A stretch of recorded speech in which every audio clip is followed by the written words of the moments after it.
Thank you all so much for coming out. This is a program of the Anchorage Assembly that invites 7 Anchorage locals to take 7 minutes to indulge the audience on the theme of the night. And tonight's theme, I gotta tell you, is super fun. It's Hear Me Out. We're hearing big ideas and bright ideas from our neighbors.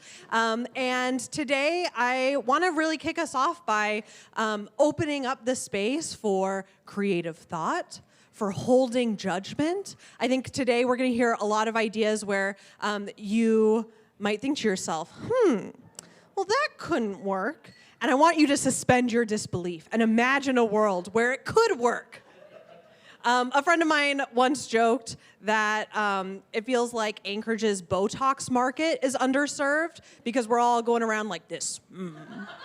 And so I want to challenge that tonight, right? I think we're all here in the spirit of loving Anchorage and it being the biggest city in the biggest state in the union. And there's something really exciting about that. There are so many amazing, bright minds that live here in this community. And so the Assembly created City Nerd Nite as a way of stepping out of the business of the city being contracts and legislation, and stepping into the business of the city being about our community members and bringing people together. So that's what we're all here doing today. We've got Tudor Road Studios here. Casey's in the back helping us out with tech. Thank you, Casey, as always. Casey and Trent, who's in the truck downstairs, are helping us live stream this production. So hello to our live stream viewers. We see you out there. And for everyone here in the audience today, when you hear something that's so cool and energizing and exciting, and you're like, I gotta tell all my friends, know that the presentation lives on. It's on the internet. So you'll be able to find the link to this live stream in perpetuity and send it to all your friends, and I hope that you do. It is on the MOA, the Municipality of Anchorage Meetings YouTube page, which is a very fun place to be. We also have Ben. Ben is here with King Street. Ben. Ben has the drink station all set up. We've got beers on tap. We've got sodas, soda water, water as well. And then, of course, as I mentioned a couple of times, there's food coming out of the King Street kitchen. And so that's downstairs, and then you'll get a little buzzer. And feel free to come and go, use the restroom, visit, and get your food as needed. But at this point, I'm feeling kind of sick of hearing my own voice, and I think it's time to welcome our first nerd of the night. Please welcome Josh.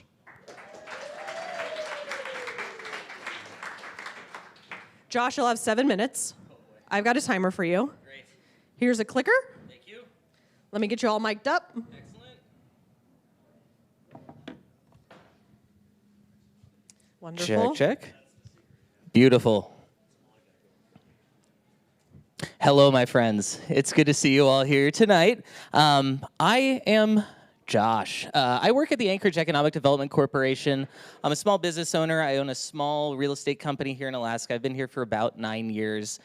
Soon to open a new Botox clinic, because apparently that's where the money's at. Really tonight, though, I'm talking to you not as an economic developer or a real estate agent. I'm talking to you as a local community member. I play bass in a couple bands. I'm plugged into the art scene. I just love Anchorage. So tonight we're going to talk about choosing Anchorage. What is Choose Anchorage? I'll give you a little rundown about the official document. We'll talk about what it really means to choose Anchorage.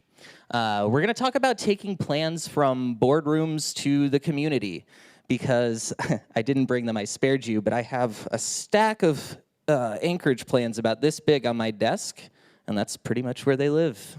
We're going to talk about small actions making massive impact, and I'll leave you with some final thoughts. So, real quick, through the presentation, at least on the tables and in the back there are little cards that say, I choose Anchorage because, and I hope that you guys get to fill that out tonight and maybe leave them behind for me to read. We'll post them up on our Facebook and everything. So, think about that as we go through the evening. Really fast, 30,000-foot view of Choose Anchorage, the document. So in 2022, AEDC and TIP Strategies engaged with over 50 community stakeholders to develop this framework for Anchorage revitalization. It's broken out into 4 pillars: business vitality, talent, quality of place, and infrastructure. The idea being that if we improve all those things, Anchorage will be revitalized. Today we're going to talk about quality of place, though, and I would like to define placemaking. So, placemaking, it is defined as a collaborative process that brings people together to create positive changes in a place or area. I call it a continuous effort of all of our community members and stakeholders and government officials working together to keep a place worth living in, worth being proud of, worth celebrating. So I want to talk about this piece. Again, I have that stack of plans, and I only got into this space maybe 6 months ago, so I'm learning a lot as we go, and what I've learned is, how many nonprofits do you guys think are in Anchorage? Give me like one number, just a guess. 300, check this out. Boom, 1,772. So let's just assume an eighth of those are active and an eighth of those are in the placemaking space. That's 220 nonprofits. I'm just shooting from the hip with that number, but that's a lot. We only have, 270,000 people here? How about this one? How many community councils do you think we have? Oh, someone knows. So crazy thing, it's 37. If you check out communitycouncils.org, that's all of the Anchorage community councils. There's a cute little interactive map. You can click on your address, figure out where your community council is. Why am I telling you this? I'm telling you this because I would invite you to get involved. This is an interesting room because you guys are all here. You already are involved, right? But for the people in your orbit or the people who maybe aren't in this room, it's important that you get involved. It's important that you come to things like this, or not. But the thing is you need to recognize the effort of those 1,700 some change nonprofits and community organizations that work in this space. The reason I say that is because there's this thing I like to call the they effect. That is when you're driving around and you see a pothole and you say, man, they ought to fix that, or they ought to do something about that problem, or they got to fix this, make this better. I would encourage you to change that verbiage in your mind and say, that's a problem. What can I do to fix it? Maybe it's nothing, but by changing that in your brain, you're just creating you won't be as furrowed in the brow if you think about things that way. And I think that that is important. So, looks like I skipped ahead there. I want to talk about what this looks like when the rubber meets the road. I'm going to be brief, but here's a great example of what it looks like to choose Anchorage. This guy, Wade, I don't know him. He's a friend of a friend of a friend. He decided maybe 3 or 4 months ago that he was just going to pick up some trash in his neighborhood. He got a little bucket and a grabber thingy. And he did that, and he posted a picture, and then he did it the next day and the next day. And now, 3 months later, he's still doing it daily. He doesn't make any money from it. He doesn't do any PR. He's got 100 people that follow his Facebook. We should all follow his Facebook and blow him up and just surprise him. But my point is this guy just chose one day when he had some time to go out and pick up some trash. That's cool. So my challenge to you is, what do you do every day that you could maybe stack an action on, a positive action? My example for this is I walk my dog every day. Why not just bring a bucket and pick up trash when I walk my dog? So I started doing that. I've picked up 20 gallons worth of trash now. It's crazy. Here's another one. Don't know this guy either. Friend of a friend of a friend. He's just good at fixing basketball hoops. He's an engineer, but he likes fixing basketball hoops. So what he did was he created an Instagram. He said, hey, if you're in a park and you've got a basketball hoop that needs repair, just send me a DM. I'll get out there when I get out there. Fantastic. My challenge to you, what specialized skill or hobby do you have that maybe you could deploy to, 1, get your own enrichment, and 2, enrich the lives of your neighbors? Last one, anchored in kindness. Driving by Pelmeni, or what's left of it, and the flight deck the other day, and there's these little banners that have these cute little friendly messages on them. Followed the hashtag. There's nobody taking credit for it. There's nothing on there other than a message that says, if you want these really nice positive messages, send us an email. We'll send you free materials. Why not? Why not? So, final thoughts. Doing good. We are Anchorage. When you hear people disparaging Anchorage or talking smack, they're talking about us. When you talk poorly about Anchorage, you're talking about you. A city is only made up of its people. And so I would encourage you to just keep that in mind. Vibes are contagious. If we bring some positivity, it will spread like wildfire. If you're not into vibes, let's talk about compounding interest and social investment. If you invest in, okay, we're out of time. Do good things, it'll spread. Thank you so much, guys. I really appreciate you. Way to go, Josh. Thank you for kicking us off. That was fantastic, Josh. Thank you, thank you. We like to just roll one into the next. Please welcome Lucien.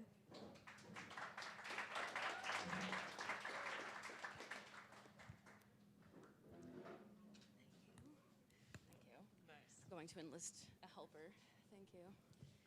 So Josh just told us about doing the thing. I did the thing, and I'm going to tell you the story about it. Do it scared. Do it with intention. The rest will fall into place. Click one more time, please. Okay. In October of 2022, I received a medical diagnosis that would shift my perspective like no other. I was at Planned Parenthood in Hampton Roads, Virginia, sitting with my mouth agape as my provider spoke the words, "You are intersex." You see, I've always known that I was different. I really couldn't make one straight decision. I've always been a human scale of pros and cons, born with an innate skill of nuance. Indecisive as all get out, my God, have I struggled with decision making. As a kid, I loved princess dresses and basketball and dolls and wrenches and glitter and mud. Once I started middle school, my sister made me go to church, where I was given the role as a nice Christian girl who didn't talk back. That only worked for so long until my mouth got me in trouble for telling Nathan Schoolfield to screw off for announcing that I was too fat and pale to wear the dress that I was in. Fast forward to me sitting at the edge of the exam table, trying to find the words to describe the feeling that was swirling up around my body. Anger, fear, affirmation. I'm trying to make eye contact, but I keep losing my spot. The years of hormones forced upon me by my parents were a facade to cover up the abnormality that their darling daughter was cursed with. Did they know that I was born like this, and did they decide to hide it? Was this something completely off anyone's radar? I decided that I needed to get away, and I was in the perfect position to do so. So what did I do? I purchased a one-way ticket to Anchorage in the dead of winter, January 2023. I packed all my important belongings with me into a suitcase and a backpack. I sold my car. I gave away all my prized items to my dearest friends. I quit the coffee shop that I was at, took the $200 that I had to my name, and made the leap. I had never been this far west in my entire life, other than a weird family reunion in Colorado some years back. What the actual hell was I getting myself into? I knew one person. Her name was Renee.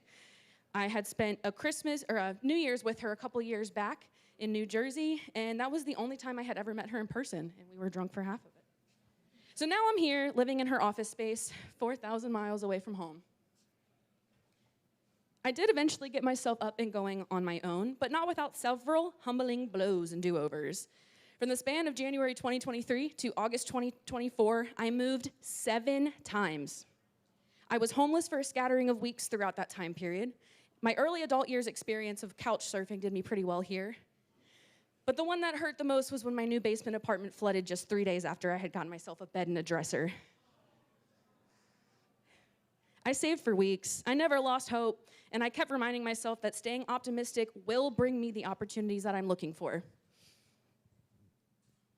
When I did get my life back on track, it felt like magic. The first time that I had real housing security after moving here was in January 2024. I was in a safe living space, making a consistent income, working with local artists and nonprofit organizations, doing the good community work I've always wanted to do. Finally had a safe space to process my feelings about my identity. I did the brave thing, and I came out as trans non-binary. I changed my name, changed my pronouns, and was ready to springboard into the life that I deserved. That high lasted a couple weeks until about mid-May 2024. I got a message from a cousin that I don't speak to that frequently, who suggested that I give my unsupportive father a call, as my grandmother, Leola Marie, was on her last few days earthside. I left my dad a message, immediately booked a ticket to Baltimore, and started making plans for my #grief-trip 2024. I hadn't talked to my father in a few months, but I was ready to put my differences aside to honor our beloved matriarch. What I didn't expect was to be completely stonewalled by my own family. I received no invite to her service, no correspondence from anyone, other than a cousin overhearing my name being slandered in discussion amongst the cowardly, manly men in my family, degrading me for living my truth. I wasn't mentioned in her obituary. I was her only granddaughter. She raised me. How could they do this? When I changed my name, did I sacrifice my past? Am I dead to them? I came back to Alaska gutted and heartbroken, but what kept me going was the pride event that I had planned months before Nana's passing. I flew in at 2 a.m. and arrived at the event at 8 a.m. The event that I hosted featured over a dozen queer and allied local artists in efforts to raise donations for homeless queer youth. Surviving off barely 3 hours of sleep, I was successful in collecting $1,000 for CORE in one business day. The support that I felt from the vendors and the folks who showed up revitalized a part of me that was lost from my grief trip. I took some time after this to process, and this is when I met the awe-inspiring Erin Jackson Hill and her sister Kelli. I saw the work that they were doing, and I felt called to jump in. These are people who are totally aligned with my community vision. We became familiar with each other, grew very close, and bonded over our deep empathy for the common human being. Shortly after we met, their beloved matriarch, Carol D. Jackson, passed away. I like to think that Nana and Mama Carol met each other on the golden sunset beaches in heaven and talked for hours and hours. And enjoyed a lovely cocktail, of course. I think they conspired together to bring me to Erin and Kelli. My Nana and my Aunt Veronica were the two women who raised me. I lost my aunt right before I graduated high school due to a freak medical malpractice incident, and it had been many years since I felt a strong matriarchal bond. Kelli adopted me as her own child, which came with a badass bonus auntie. From being in a position of homelessness to encountering kind-hearted people who center humans over profit, they gave me a new lease on life, a space to thrive. Now I am a director with Stand Up Alaska, helping organize rallies and protests, fighting on the front lines for the rights of Alaskans. Our organization's efforts are making a huge ripple effect in our city, in our state, and our nation. So huge that our state had a special 3-minute shout out on MSNBC by Rachel Maddow after the Hands Off rally. I am also proud to say that I am in a program designed to prepare me to run for office by 2028. Alaska proved to be a test of true strength, and I'm very glad that I never gave up. I have the coolest friends who know me for me and treat me with compassion and love. I have a chosen family who loves me as I am. I have a sweet little fur child that is absolutely in love with me as I am. And I'm still working on the finances portion, but I'm pretty damn wealthy from all the love in the community that I've gathered. I treasure the life that I have built for myself here, and I'm so glad I did the thing. I did it scared, I kept focused, I aligned my intentions with my actions. In a world where it's hard to stay optimistic, remember to open yourself up to the opportunities. If they're for you, they'll find you. Thank you, Lucien. Thank you so much. And thank you. That's going to be a tough one to follow, but Cynthia's going to do it. Please welcome Cynthia. Nice,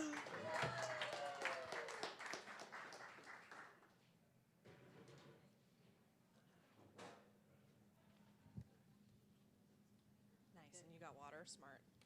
Yeah, water. Nice. Here's your mic. Okay. And let me make sure we get our timer going. Are you ready? As ready as I'll ever be. Wonderful. My name is Cynthia Wentworth. I'm a former employee of the Alaska Railroad Corporation, but I'm not speaking for the railroad tonight. Do you ever wonder why, when rail gives off 1/3 the greenhouse gas emissions of highways, we don't use our very own Alaska Railroad more? When my sister and I were kids, we took the train to Palmer for basketball games, but now she lives in England. She and my nephew ride trains all the time.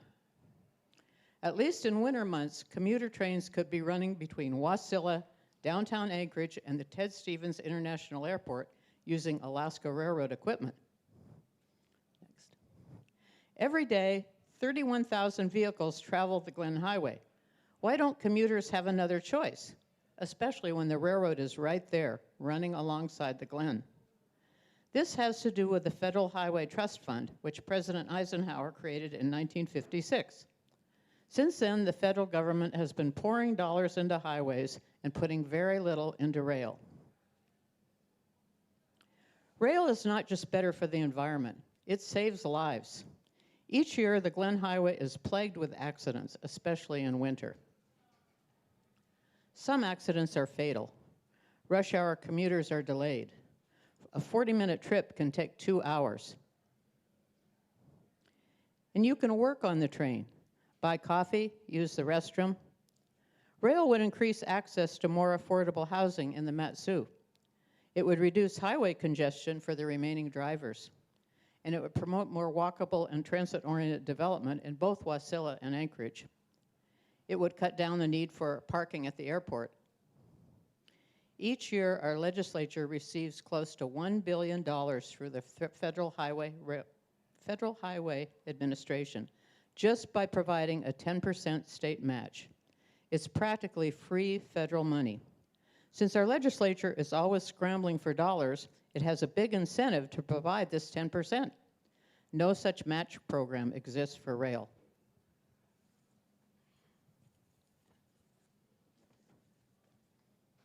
Why doesn't our state-owned railroad fund commuter rail?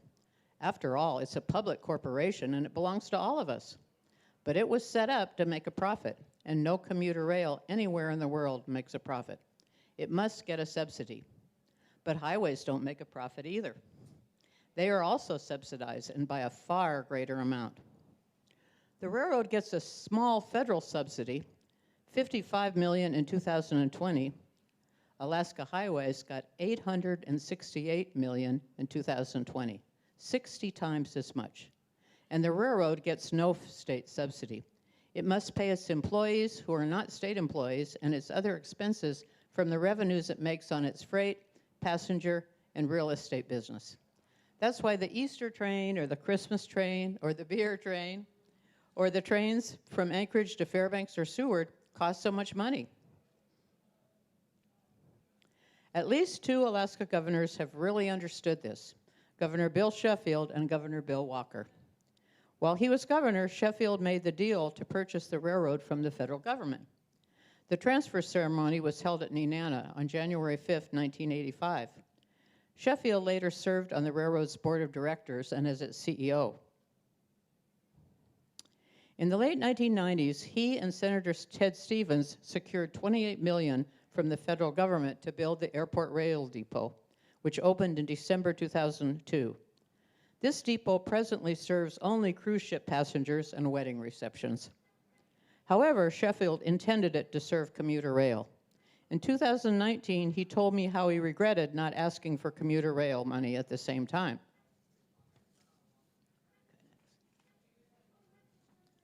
In 2018, Governor Walker created the Commuter Rail Advisory Task Force. He had help from Governor Sheffield, who found a facilitator, a former Alaska Railroad employee now working for Keolis, a French-Canadian rail operator. The task force was composed of state and local officials from the Mat-Su Valley and Anchorage.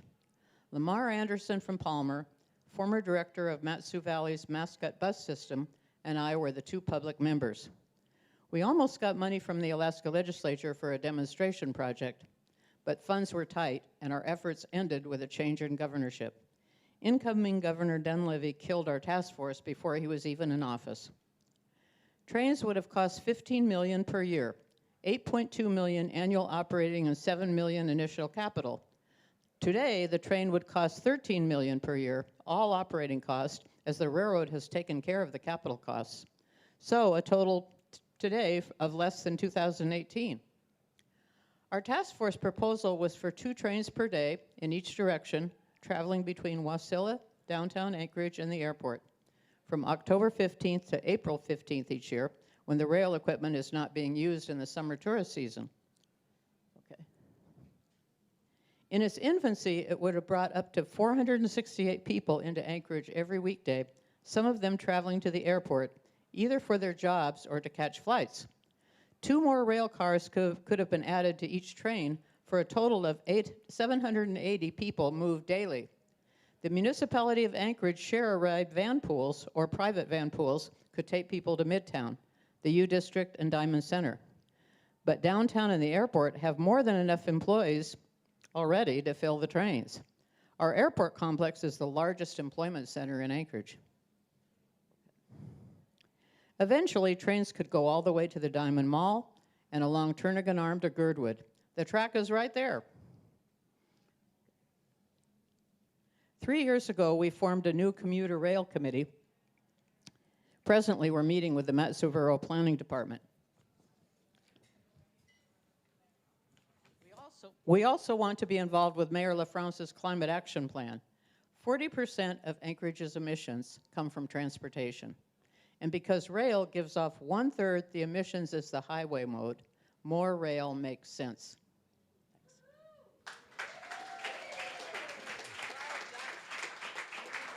Well done, Cynthia. And I like the way that we teamed up right there. That was awesome. Just like that, we're 21 minutes in, and it's time for a break.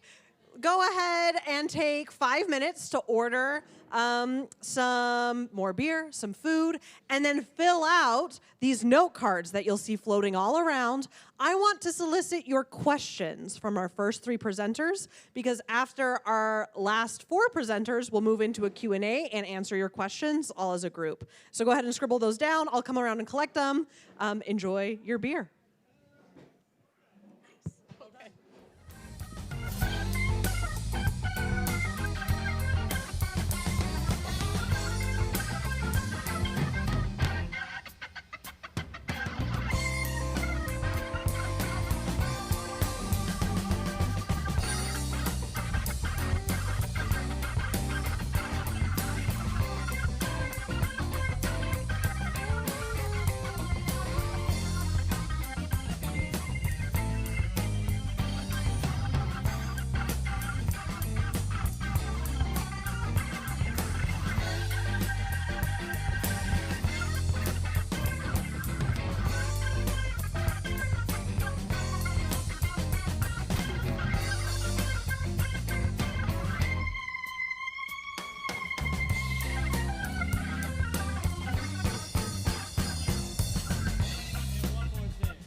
During the break, I was reflecting on the first 3 of our presentations of City Nerd Night, Hear Me Out, and thought to myself, I think it's really powerful how each of those presentations demonstrated how one person can really make a difference in this town. And here we are, there's a group of us, all individually one person, all coming together for this conversation. And so I'm imagining the ripple effect that people have talked about in this lineup. And I think you'll be very inspired by our next 3 presentations. So please give a warm welcome to Harrison. Thank you. So, yep, I am Harrison. Tonight I have an idea. There was a call out for bright ideas, and I cannot call this a bright idea. You'll see why in a second. So, I'm going to talk about embracing the night. And it may not be on our minds at the moment, but soon enough it will be again. So I'm a founding member of Alaska Dark Skies. We're a grassroots group we formed this past January. It's formed by those who felt the effects of light pollution and the loss of our night skies. So, what is light pollution?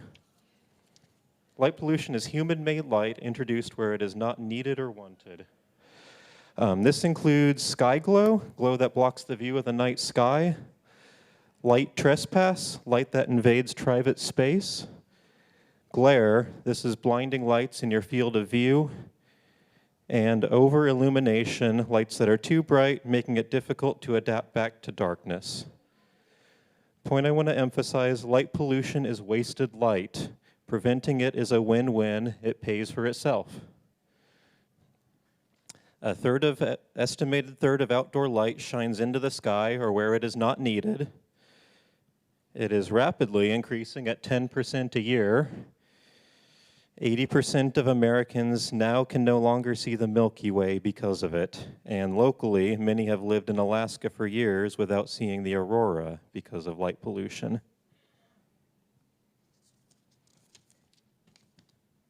So why do we care? We care about wildlife. Light pollution disrupts birds, marine life, insects. No plant or animal has evolved to expect bright lights at night. Energy, so reducing light pollution saves resources and money. Safety, so this one is nuanced. Too bright lights can be counterproductive. They can make it difficult to see in the shadows. There are some benefits found to lighting, but it's dependent on context. And an important insight we found, lighting has a greater influence on perceptions of safety than actual safety. This is not to say don't use light, but do be clear with your intentions with it. And human health and well-being. So everybody needs a dark place to sleep, and there's growing evidence of links to sleep disorders, breast cancer, obesity. These are all real and shorten people's lives. And finally, our legacy. We don't want to be the last generation to enjoy the night sky, and it is disappearing quickly.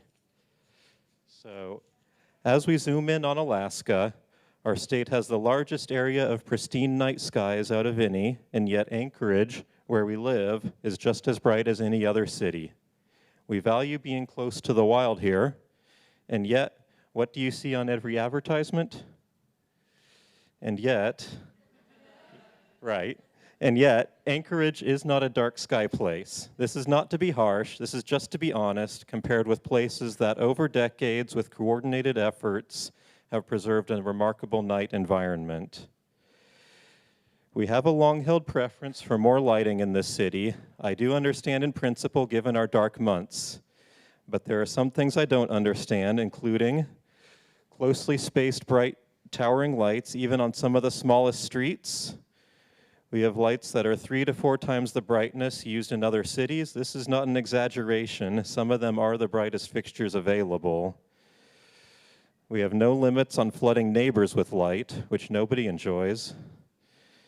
And combine this all with white snow and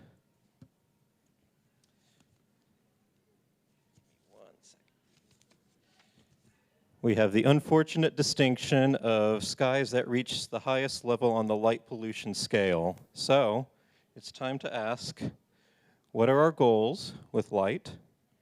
Are we achieving them? What does it mean to live in a dark winter place? And Can we find ways to embrace this fact of nature rather than fight it? So, what can we do about all this? With conscious actions, light pollution can be reduced. The guiding principle is responsible outdoor lighting. So we believe in dark skies, not dark everywhere. Some places will be brighter, but in many we can reduce wasted and unneeded light. There are 5 principles. Number 1 is useful, so ask why the light is needed. If you don't have a good answer, it may not be.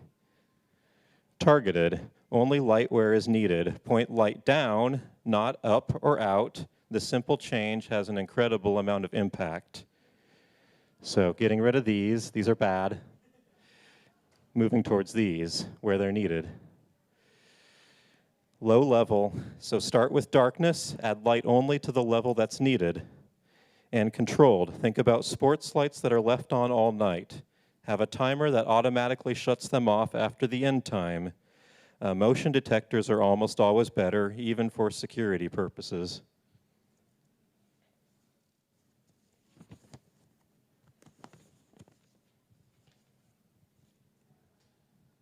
And our last principle, warm colored. So all else equal, warmer is better. Cool blue light is especially harmful to the night environment and to our health and sleep health.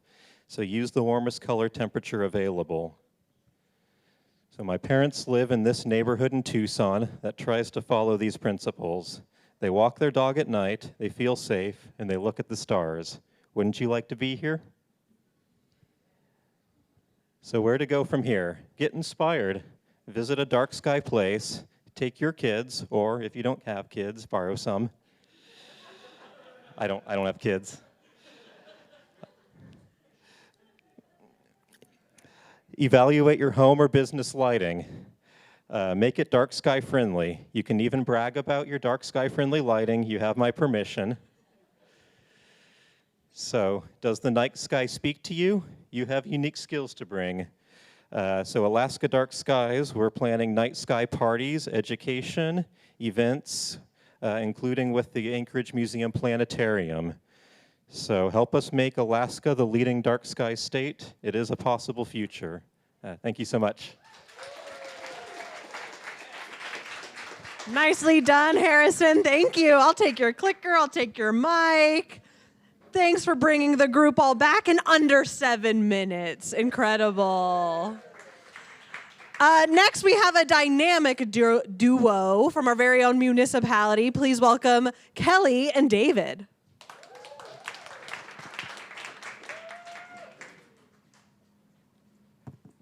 Okay, friends. You get a mic. You get a mic. You get a clicker. Thank you. Ready, set, okay. Good evening, everybody. I'm Kelli Toth. I'm Director of Solid Waste Services for the Municipality of Anchorage. And I'm David Persinger. I'm the General Manager of Anchorage Water and Wastewater Utility. We are not related, but we are really for work. We are going to talk about Trash and Poo means electricity for you. All right, so daily, Alaskans, and particularly in Anchorage, because that's what we're talking about, we produce we throw away, it's never thrown away, about 4 pounds of trash per day. That's about that is about 1,200,000 pounds per day, or about a ton per day. Now, the amount of trash that comes through the Central Transfer Station, it's amazing. How many of you have been to the brand new Central Transfer Station? Oh, you got to get there. It is the newest, hottest spot in Anchorage. As a matter of fact, I think it's going to be the #1 tourist destination pretty soon. I'm not kidding. We have a beautiful patio. Anyway. Are you doing Botox there? Well, no Botox. No. This is way better. Anyway, so the trash, I was born and raised here, and I had no idea. All those trucks on the road, those are hauling trash out to Anchorage. I didn't even know that for a very long time. And so what happens is the trash, you bring it into the Central Transfer Station. All of those trucks then just make a route every single day. That's what our drivers do out on the road. And then they bring it here to the Anchorage Regional Landfill, or we belovedly call it ARL. and then it comes out of the back there of the trucks. You see the transfer trucks in the back. We roll over top of it, we compact it, and then this is your opportunity as Where's Waldo. Do we have any opportunities for diversion here, meaning not putting things in the landfill? What do you guys see? Trees, sink, lawnmower, cardboard, pallets, lots of opportunities. But unfortunately and very sadly, this was all buried a few years ago when I took this picture. And this is a good triggering picture. What do you see here that could have been recycled? Lots of cardboard, and all of that got buried. Just a quick engineering marvel, and I have to give a shout out to our Chief of Engineering, James Armstrong, who is here tonight. So thanks, James, for coming. It's actually quite fascinating to learn how a landfill is actually really on the front lines of environmental stewardship. We collect and contain all of that trash every single day in the landfill. It is lined. It collects all of the water and liquid at the bottom. It's called leachate. And then it also, over time, creates a landfill gas. That's your greenhouse gas. And we actually capture it for electricity. But this is a fascinating thing. I'm not going to go into all the details today, but if you want to learn more, I would love to nerd out with you and tell you all about how the landfill works. So any rain, now every time it rains, people are like, that's basically falling leachate. You know that, right? I mean, when you think about it, because all of that rain comes down, and when it touches the garbage, it filters through, and this is what it ends up is here, is leachate.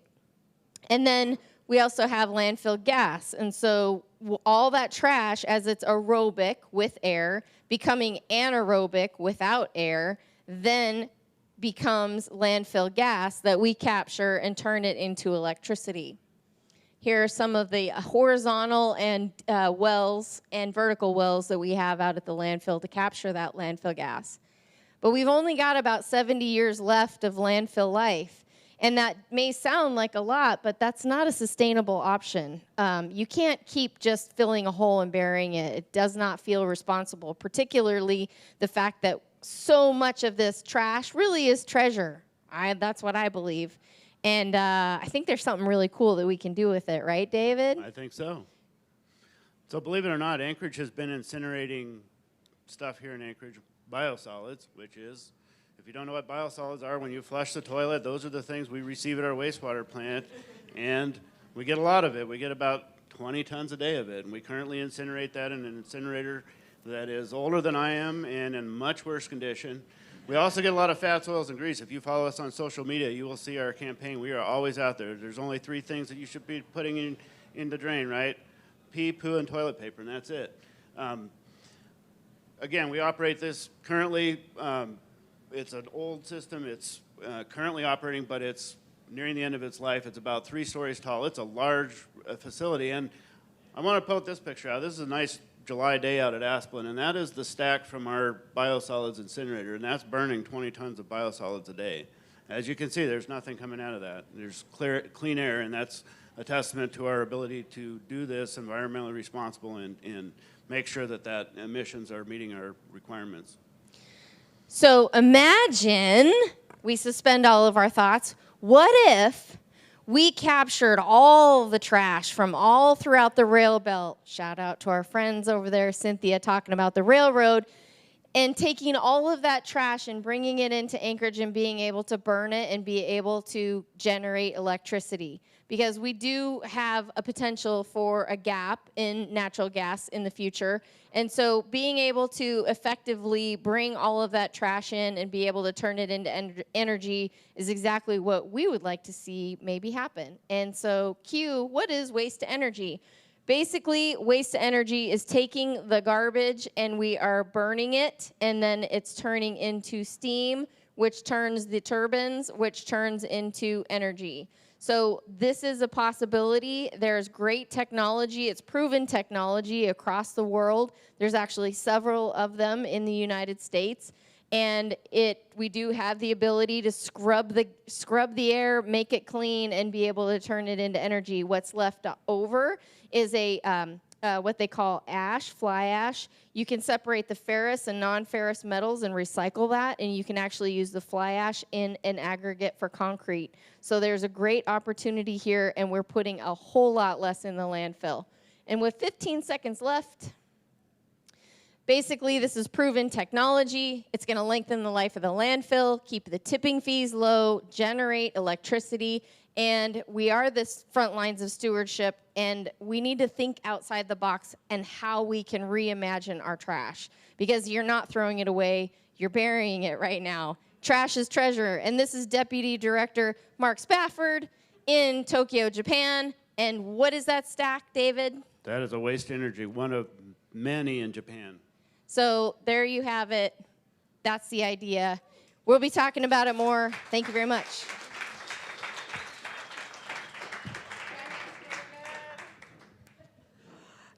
Again, for Kelli and David, 2 people, 2 applauses. Wonderful.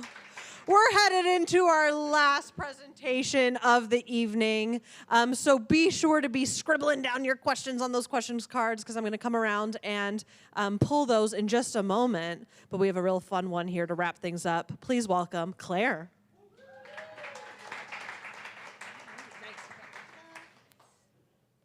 Hello. 7 minutes for you.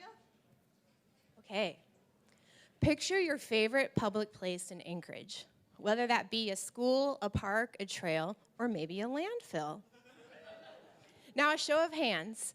If the city were to make changes to that location, would you want to have a say in the process? Do you think those changes would be better if more of your neighbors were involved instead of just a select few? Show of hands. Okay. Now on the flip side, have you ever tried to promote a new plan, product, or project and had a hard time getting the word out? Yeah. It's hard. It's hard for people to know where to get involved and learn about their community, and it's hard for government departments to get their word out to new audiences. So what's the problem? People want a more say in their government, but they just don't know how to get involved. Local agencies and departments want more people involved, but they don't have the resources to reach new audiences. And we've lost our traditional means of connecting, like shared news sources. And let's face it, social media algorithms are always going to promote funny cat videos over government announcements. So how does public input work now? Each agency or department pretty much has to go it alone, figuring out, using their own listservs, contact lists, and places to organize. So a lot of meetings are held at set times and places. And if you can't make it on a Thursday at 6 p.m., you don't get to have a say in that project. Now, online surveys help reach more people, but even those have limited reach. We just don't have a listserv for everyone in Anchorage. And it's not the fault of the agencies. They're doing the best with what they have. But as a result, a small subset of people who know how the system works get to have a say, and others are left out. So hear me out. Here's my big idea. I want to create an Anchorage Civic Square for community engagement.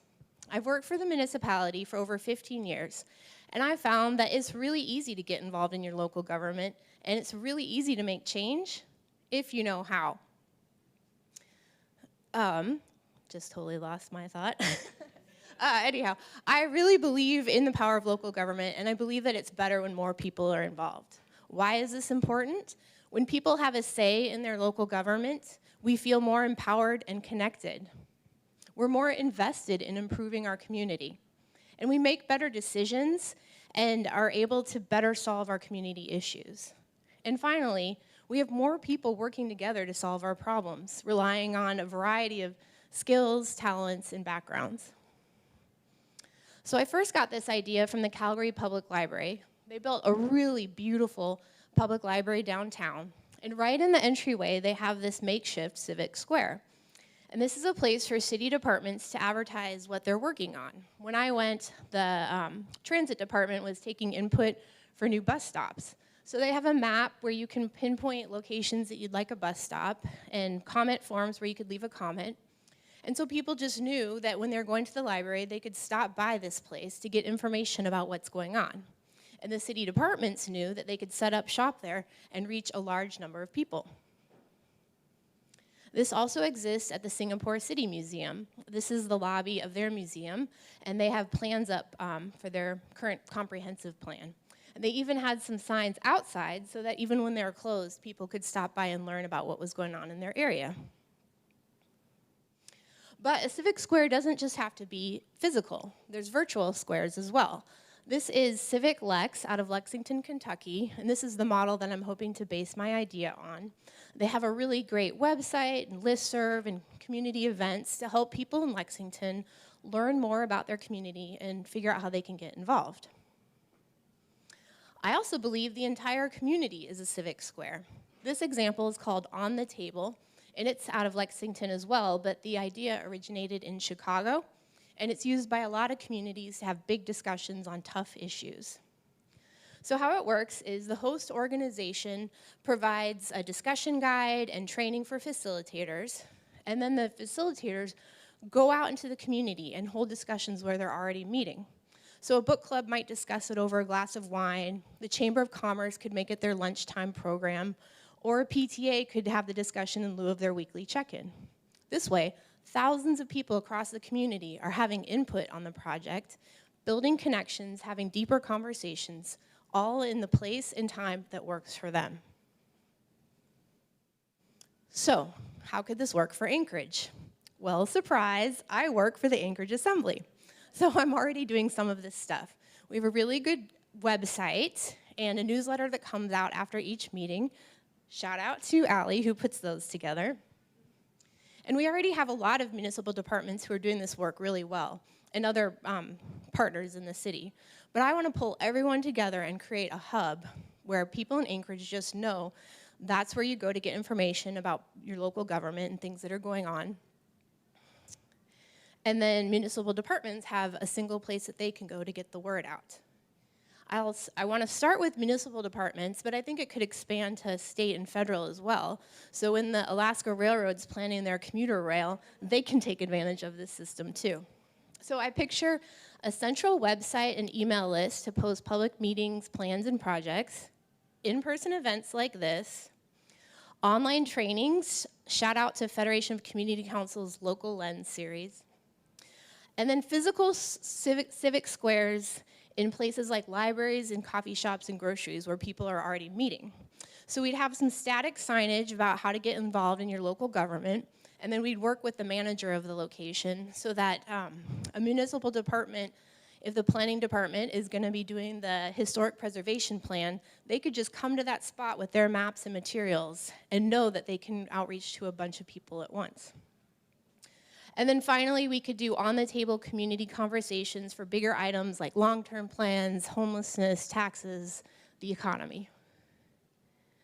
All right, so that's my plan. I'm in the early stages of development, so if this sounds interesting to you, please get in touch and help me brainstorm.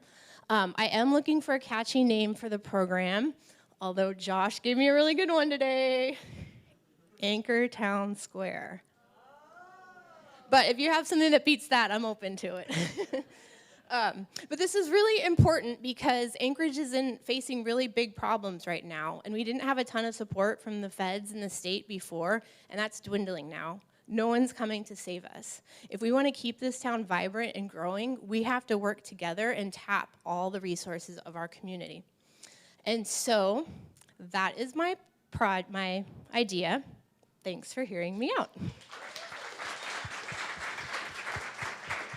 Y'all, can you believe that this is my boss? This is the person that gets the support, and I so value all of the support that you offer and the vision that you have for Anchorage. It's so cool. Yay!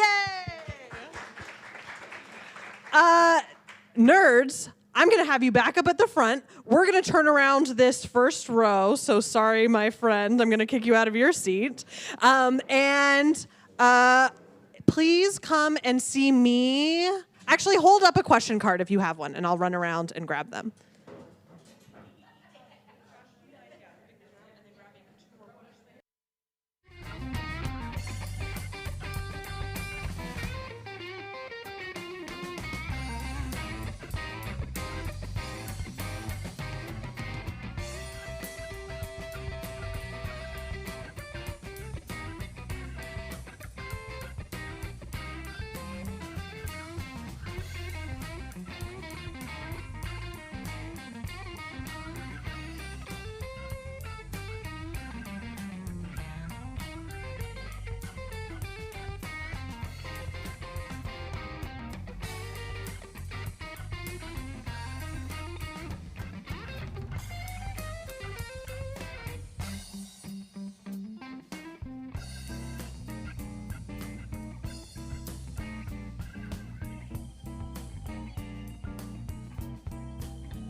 answer your questions. So your questions were written probably with one of these presentations in mind, but the combined knowledge and insight of all 7 of these people are coming together to answer your question. You didn't even know it when we set out for this. So starting with the first presentation of the night, going back to choosing Anchorage. This is a long question, so I'm going to do my best to kind of like summarize as we go through, and it just might be a little clunky, and say la vie. Wallace Stegner talked about striving to have a society that matches the scenery. Clearly, we don't lack the scenery. Oh, give it up for Anchorage, everyone. It's gorgeous. Someone said to me the other night how great the people are in Anchorage, and I can attest to this. This is our whole program is all about people. But the city sucks. If we have great scenery and great people, how do we build great communities and infrastructure that match? This is a big question, and it's for all 7 of you. Josh, it was directed at you. Do you want to take the first stab? I'll try. Yeah, that's a great question and a huge one. I think that's why we're all here. To me, I think it's just simply civic engagement.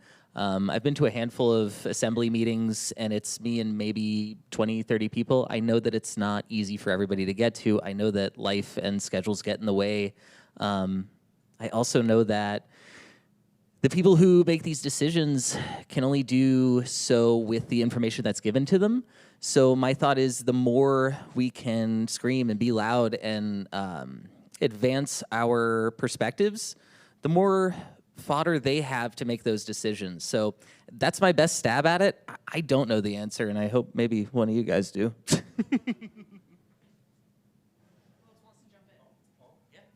I'll offer something. It's not related to my presentation, but I, as a rule, I always try to be friendly with my neighbors.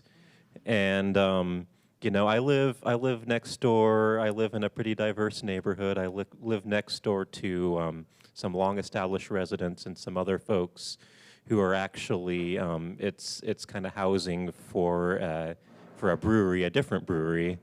But it's a number of folks from different countries and young folks, and and I always try to chat with them and figure out like what's up, what brought you here to Alaska, because they've come from some faraway places, and it's always interesting to learn.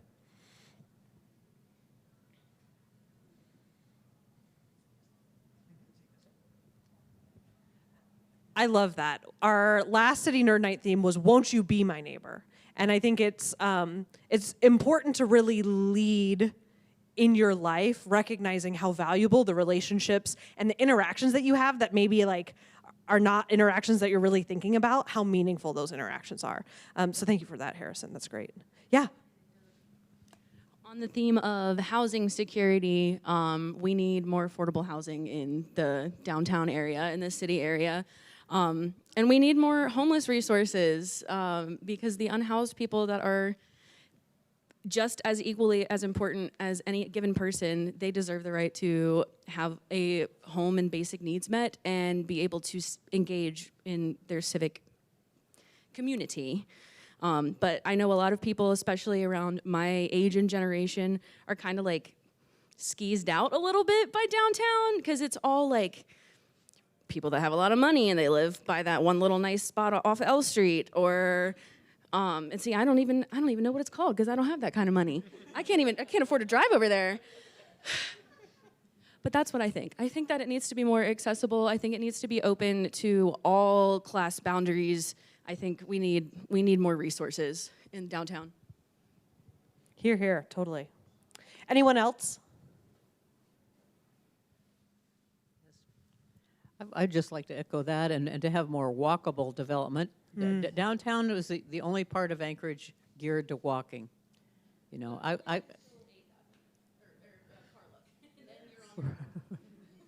Right. Yeah, I grew up on Fireweed Lane, which wasn't quite in downtown Anchorage, but I liked to go downtown as a kid just because I could walk everywhere. And it's the same with Palmer and Wasilla. That's one of the things that commuter rail would bring. I'd like to see all those places revitalized. And I really like Claire's idea to have a community gathering center, because I think when you can go to a place where people are already there, That's where ideas can really germinate and grow and build. You're so right, and that's literally what we're here doing today, right? Is we're germinating these ideas, and they're spreading roots in all of our brains, and we're all taking them away. So one of these questions is really interesting, but I think I'm actually going to save it for the end. Sorry, I'm going on the fly here. Let's talk a little bit about lighting. I found myself remembering just what it looks like to be in a dark place. It feels so far away now. But it's very real. And so, I'm somebody who values safety. I like being able to go for a walk and be able to know that the cars see me when I'm walking and there isn't a sidewalk and I'm just walking in the road along with everyone else, right? And so I think it's interesting to contemplate, what are actually the options for having lighted streets and trails that aren't polluting the skies. And so my question for you, Harrison, is this: have you contemplated red lights?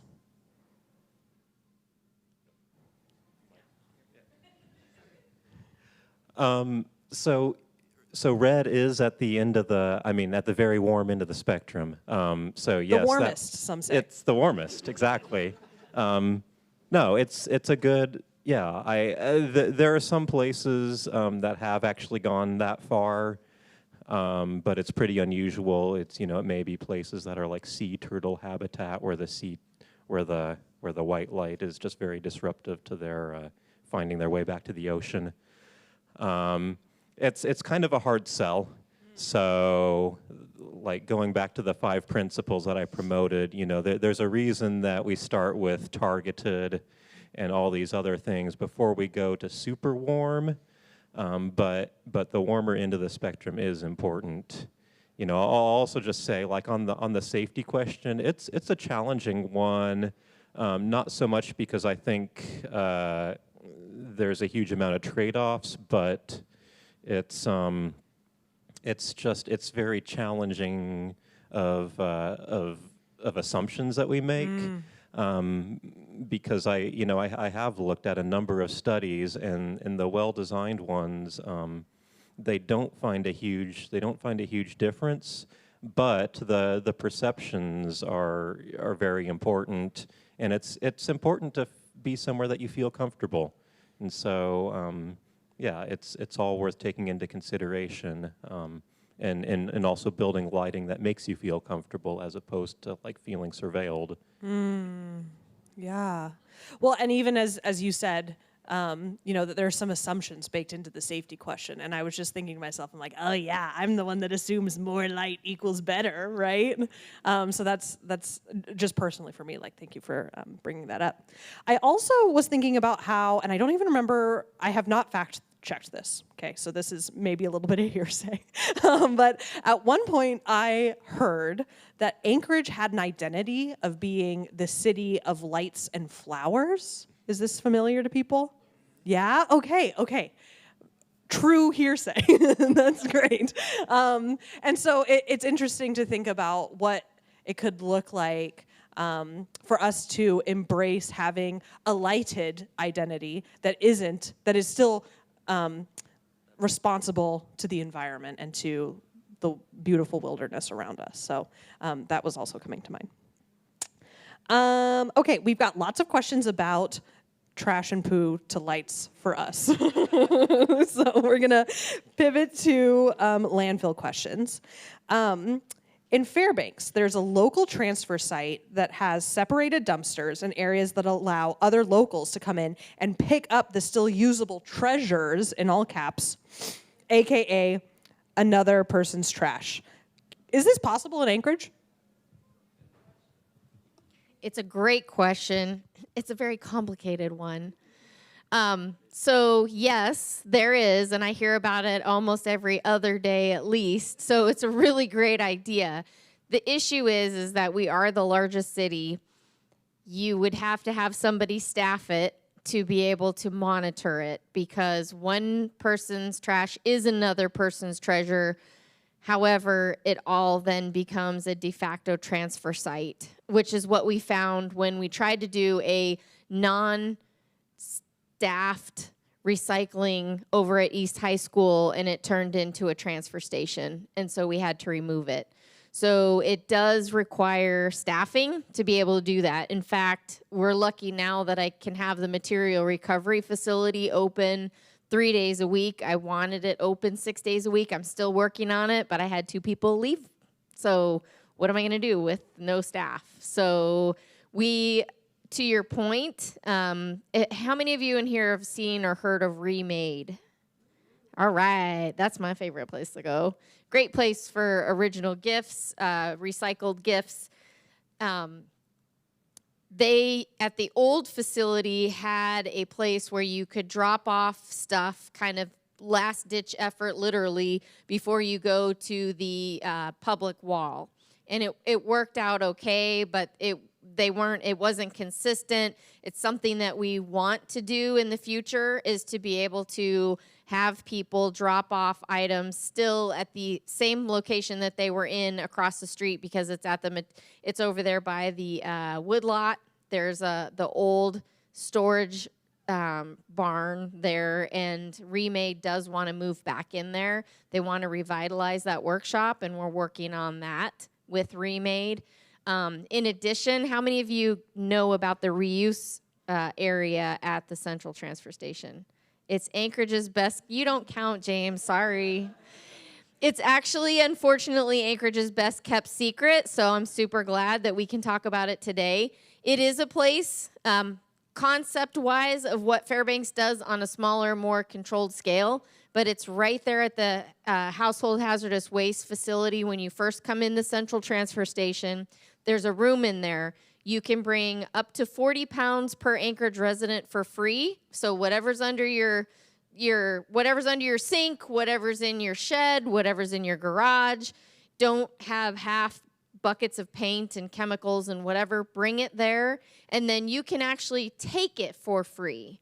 So you can go in there and you can get paints and cement sealer and landscaping, whatever. So there's actually a lot there, and we have kind of let people, like, I have this hose, it's a perfectly good hose, okay, you can leave it here. So we're kind of doing it, but not to the scale of what Fairbanks is doing. But I agree, it's something we should do, and it's something that is a great opportunity. Our Solid Waste Advisory Commission, we just, hopefully with the blessing of the Assembly, we'll bring on Patty Boutiste, whose mother, she's the daughter of Jenny Forner, who was a former Advisory Commission member who started Remade here in Anchorage. So we're moving in that direction.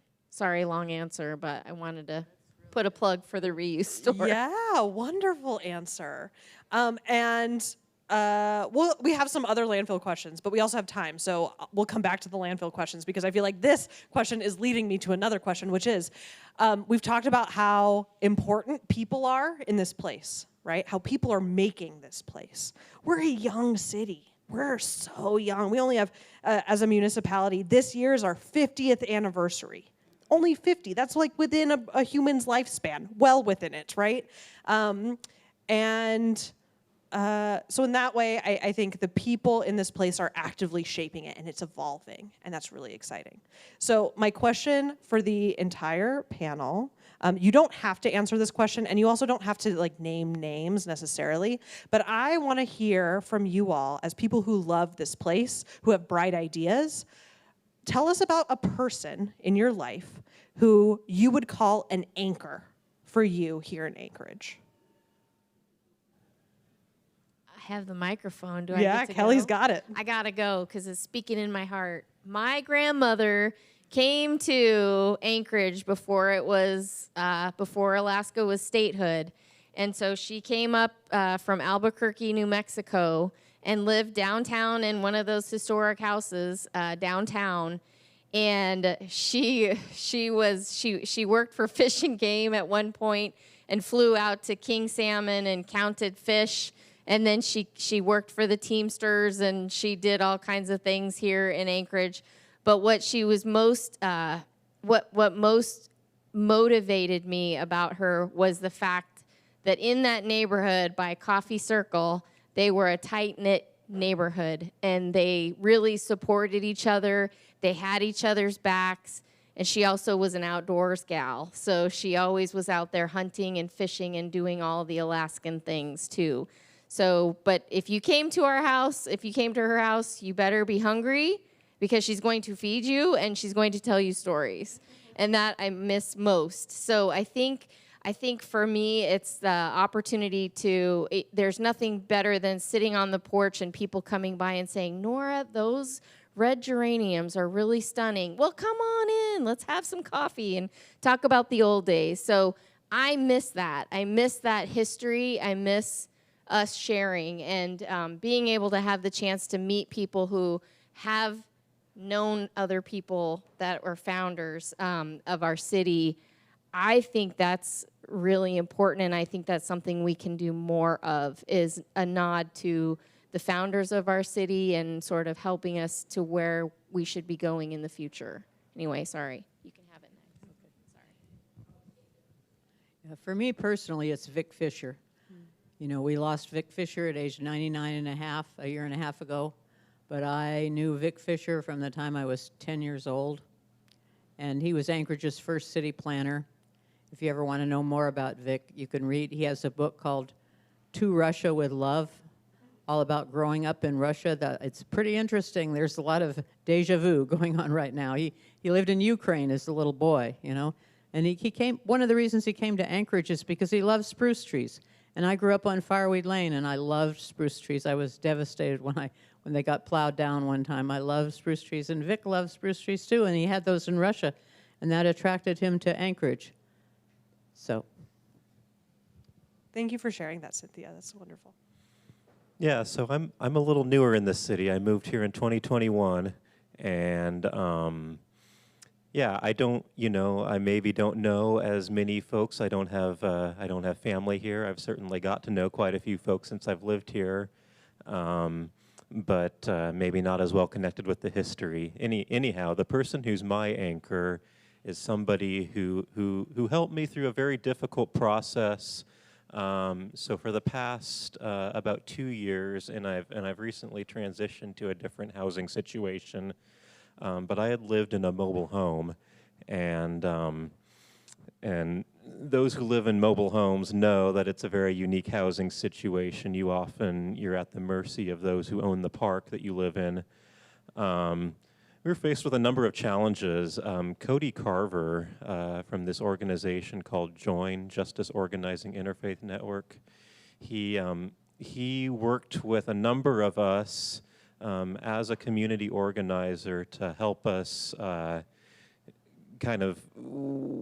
we worked through the organizing process to get to this public event we held just about a month ago, and this was a large thing. We earned the commitments of several folks to assist us in our process of ensuring the rights for those who own mobile homes, live in mobile home parks, and it wouldn't have been without the help of my friend Cody Carver, so I really appreciate him. I hope he hears this. Shout out Cody. Mine's more a community. So much like I imagine many of us, I moved here about 9 years ago for a year, and here we are. The reason I stayed the anchor was the local music scene. So before Anchorage, I was a pizza guy in Philadelphia for forever. That's what I did. I made pizza, I delivered pizza, and I lived in Philly. The music scene down there is competitive? ? Is that a good word? It's rough. When I got here and got into this scene, it was so supportive and familial, and man, everybody was lifting each other up, and it was so cool, and I just couldn't imagine going anywhere else. In fact, when I did go back to visit after being here for a couple months, I booked a 2-week trip, and I flew back a week early because I just couldn't be in Philly anymore. I thought I was homesick, but I wasn't. I was homesick for Anchorage. So, yeah, to me, the anchor here is just, heck, what it is. I don't know how else to put it. Cool. to speak to that as well, my anchor is definitely the community. And I would like to share a little anecdote about lesbian pool night. So my favorite lesbian sitting here in this room is also part to attest to it. I love you so much. So every Thursday, this was back the summer of 2023 when I was first here. I was working on the train. I was working in Whittier as the guest services supervisor, and I was off every Thursday. So I would go to the Carousel Lounge in Spenard, Virginia, and me and my trusted lesbians would all gather together with a handful of quarters and a really, really long list of karaoke songs queued in our head. And something about that space just was so palpable and so special for everyone that was involved. And it became like a thing, like a real big thing. I think there's like 300 people in the Instagram group chat now, just people that have come in and out and have met a gay person at the Carousel Lounge. They swapped ownership a couple years ago. Linda is the owner, and she absolutely loves the queers that come in and entertain everybody. But being in a part of that and meeting the people that I met and meeting people that were also from Maryland, born 50 miles away from where I was born, or finding people from Arizona. I've never been to the desert before, but I've learned so much.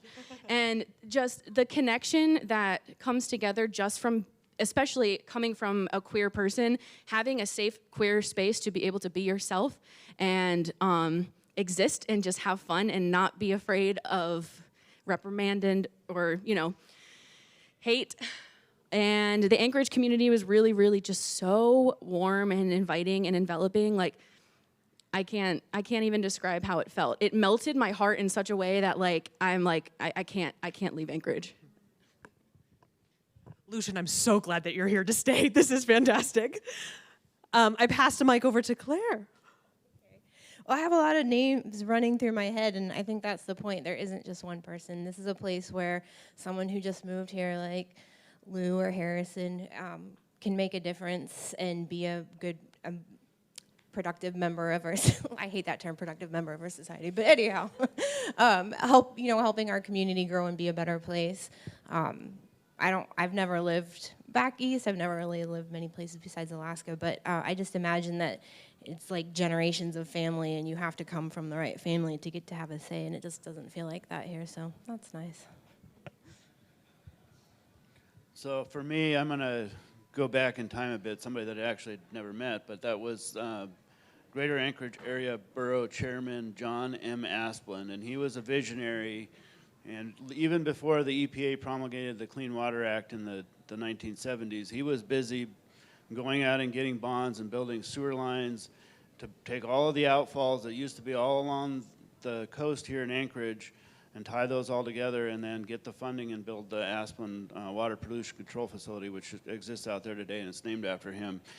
He was a visionary. He was, way ahead of his time. He faced some really, really fierce opposition from a lot of business owners and community members, but he soldiered on and made that happen. And so for me, I look at him as a visionary, but then I'm also going to name somebody that I work for, and not because he's my boss, but Mark Spafford, the Deputy Municipal Manager, recently came back to the municipality after being gone for a bit, but he has got a vision for Anchorage, and this waste energy project is part of that vision. It's all of our vision, but kind of like John Asplund, he's pushed an uphill battle with that, and we finally have got to the point where people are realizing this is a really good idea, but it hasn't been necessarily easy. But you got to have a vision, you got to look out, and then you just got to do something sometimes. Sometimes you just straight up got to go out there and do it because nobody else is gonna. And we talked about waste energy. This is a local Anchorage thing, but really it's a statewide issue, and we see ourselves as solving not just the problems or the issues or the concerns here in Anchorage, but really Anchorage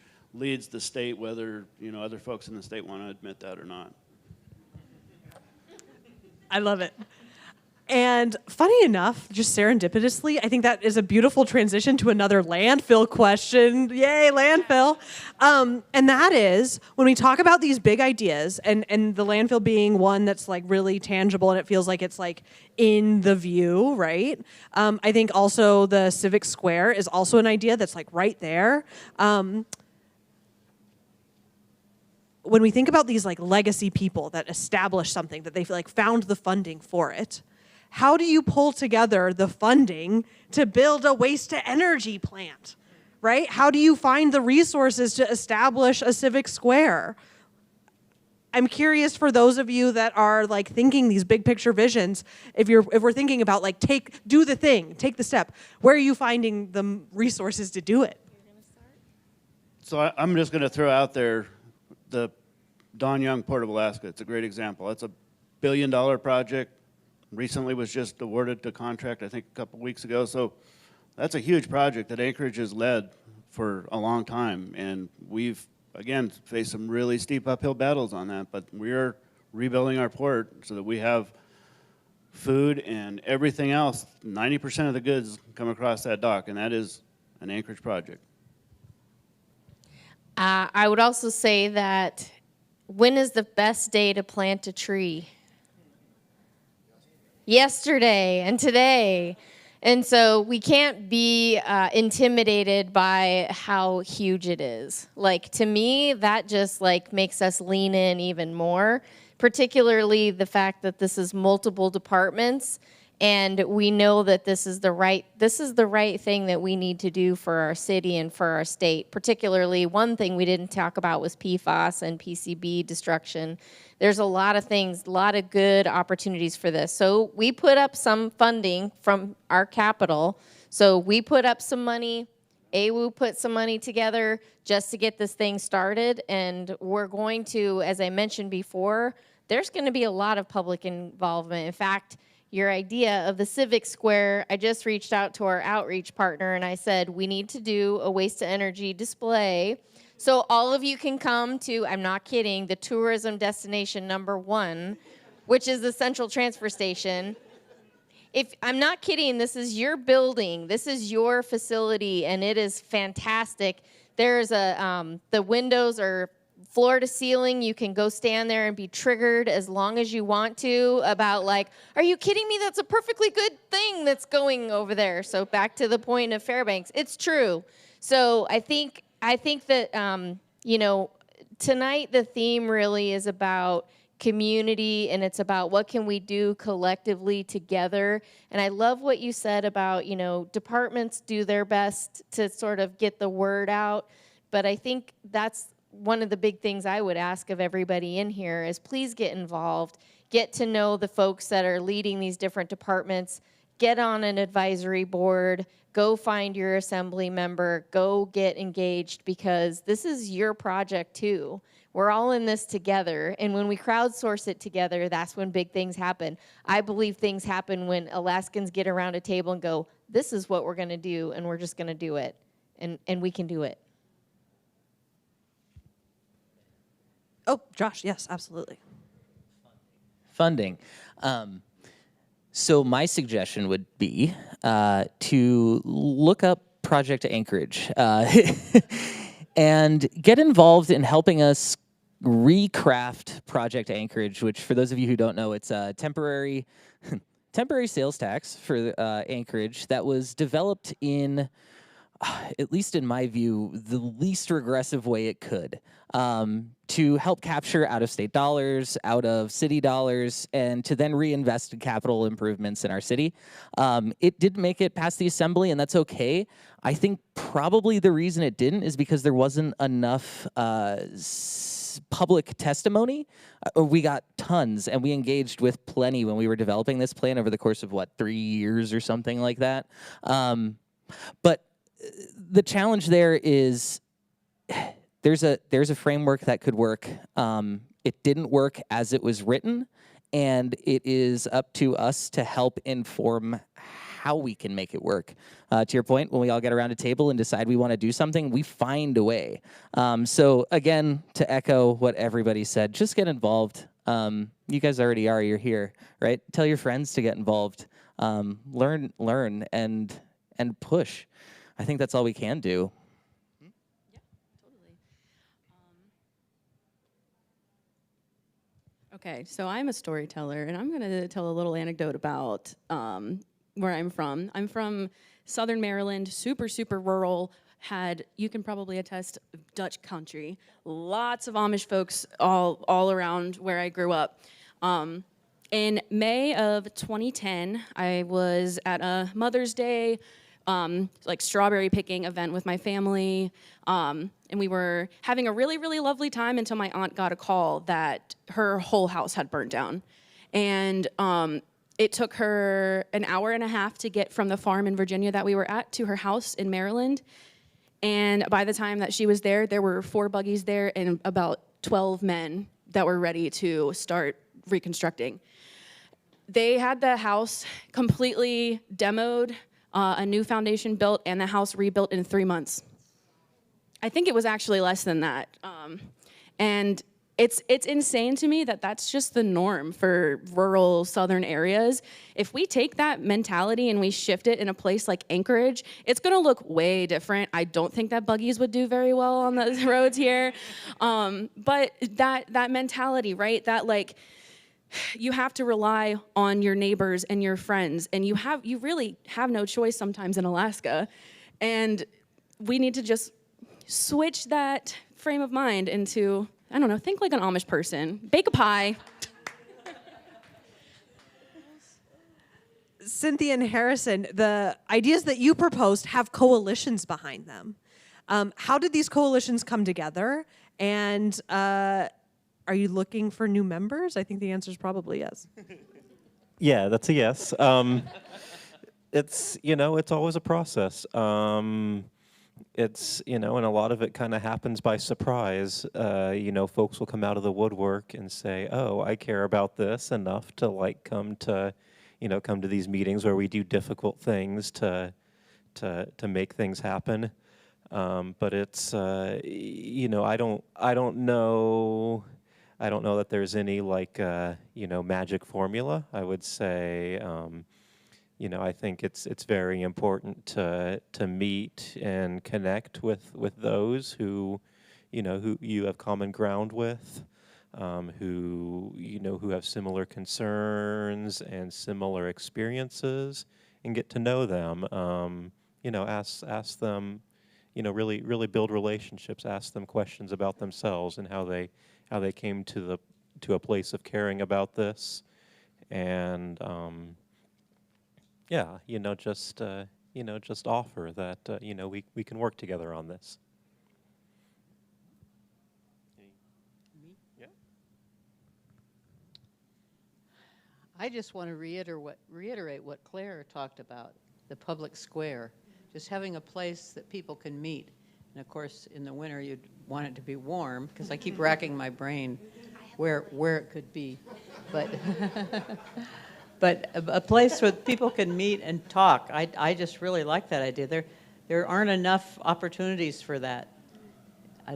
And this group right here is one, which I think is great. But I mean, the man who originally put together our commuter rail committee, I saw him here at a Nerds event. It was in October, yeah. And he gets so many emails, he doesn't answer his emails, so I was able to nail him right here. That's awesome. And just in the vein of how powerful it is when we come to a table and decide to work towards something, right? That's happening here. And that's just so exciting. And I'm thrilled to even get like a preview of what you all are working on, let alone be able to participate and be a part of it. That's exciting. Yeah, I'll say I'm excited about commuter rail now. And I think, part of the magic that happens is, we have all these ideas in the back of our head of things that may be possible if only, so-and-so happened. And to have somebody come and say, this is the history, this is where we're at, this is what we need to do. Sometimes that's all it takes. So I have one last question. I'm coming back to it. I'd set it over to the side. And this is, I think, a really good one for all of us. We open the night with Do the Thing. You all have pitched some big ideas, some exciting ideas. And after we break out of the Q&A session, we'll all be able to mix and mingle and pick each other's brains and share cool naming ideas for the Civic Square and, get on board with these projects. What is the next thing for the work that you all are doing? What is the next step? What is the thing that you are doing after City Nerd Night? Wow. I know I like to talk, but dang. So with shameless plug with Stand Up Alaska, we are doing a lot of mobilization across the state as well as in Anchorage. A couple of us organizers have worked around the clock, and we have a website called marchagainst.org. You can go anywhere in the state. If Talkeetna, Gustavus, they're on there. You can share that out to your friends to get it, statewide. But me and a few of my colleagues within Stand Up Alaska are also working on pitching a petition to finally call a citizens review board for the police accountability. And that's a really big focus in the work that I do. And we're getting really close to hopefully being able to call something bigger together and not just have our ask in a pile.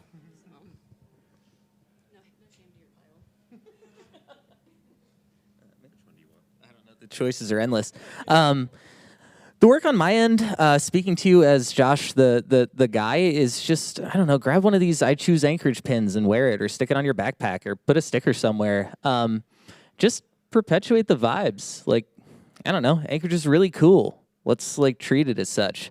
Me as the AEDC representative, Anchorage Economic Development Corporation, there is so many plans and so many projects and so much cool things that are happening in the city that I think until I got into this space 6 months ago-ish, even as I considered myself a fairly plugged-in citizen, again, small business owner, I should know about this stuff, but I totally didn't until I got into this space. I don't think it's an issue of anything other than communication, which is why I love the Civic Square idea.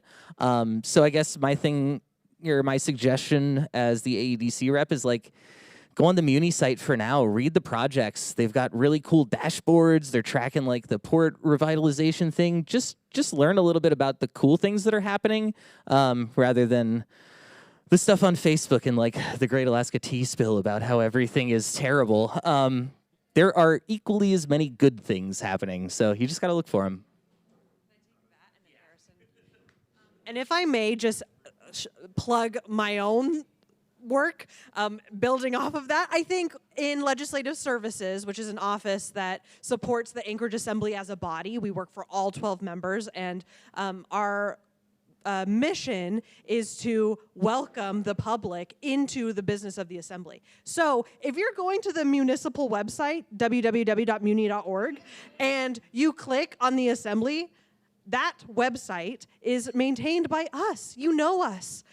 There is a link there at the bottom to subscribe to our newsletter. And after every Assembly meeting, we deliver the hot topics, the recent actions, and what's ahead straight to your inbox. So if you want to be a part of local government, I think that that's a great way to start and a great way to get a taste of things like SWS and AWU and development services and Parks and Rec and so many other cool things that the municipality is doing. Thank you. Yeah. So sorry, I kind of blanked. We were talking. What's next? Yes, I was thinking about that. So Alaska Dark Skies, we're pretty brand new, but I'm thinking, we want to have some fun community events, and so if you go to akdarkskies.org and put your email address in there, you can find out about them. And at this point, we do have we're kind of entering the time of year where we don't have dark skies, and that's nobody's fault. That's nature. It's okay. We accept that. It's not light pollution if it's natural. But we'll be back there again. So we're thinking, we may collaborate with the planetarium at the museum. We've actually made some connections there, and so to bring your friends and enjoy. This is what you'll see again in the fall, and things to look out for, and I'm still looking out for like the first the first local business who really takes the dark sky thing to heart and wants to make that a selling point for who they are. So we're waiting for that, but we'll see where it goes. Yeah. I'd like to talk about the next thing I'm working on now. Graham here, I wasn't here, but he gave a presentation about, and he told everyone here he's from Scotland. And the Scottish people here in Anchorage, not only Graham, but other people, when they go to Scotland, they ride rail. And Graham's brother takes the rail every day to go to work. And for the last couple of years, I've just been interested in what's going on in Scotland.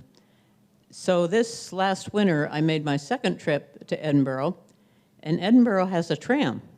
And I took a lot of pictures of it, and I'm going to be writing a speech and a show on the Edinburgh tram, and I'm going to be giving it at least next March at the Celtic Association here, and I'm getting tied in with the Scottish Association because I happen to notice, I joined the Scottish Association a couple of years ago, but I haven't been active, largely because all their meetings are in Palmer. Like, gosh, do I have to want to drive all the way up to Palmer?